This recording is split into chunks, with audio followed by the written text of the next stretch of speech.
பூமியில் ஏற்பட்டுள்ள காலநிலை மாற்றத்தினால் அந்தார்டிகாவில் பனிக்கட்டிகள் உருகுவதால் அங்குள்ள எம்பரர் பென்குயின்கள் பேரழிவை சந்தித்து வருவதாக விஞ்ஞானிகள் எச்சரித்துள்ளனர். அந்தார்டிகாவில் பென்குயின்கள் ஆண்டுதோறும் பழைய இறகுகளை உதிர்த்து புதிய இறகுகளை வளர்க்கும் திறன் கொண்டவையாக காணப்படுகின்றன.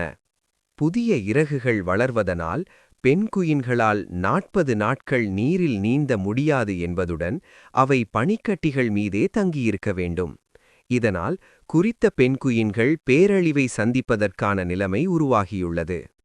இதேவேளை 2022ஆம் ஆண்டு முதல் கடல் பனிக்கட்டிகள் வரலாறு காணாத அளவில் உருகி வருவதாக ஆய்வாளர்கள் கூறி வரும் நிலையில் பென்குயின்கள் தங்குவதற்கு இடமில்லாமல் போவதாகவும் தெரிவித்துள்ளனர்.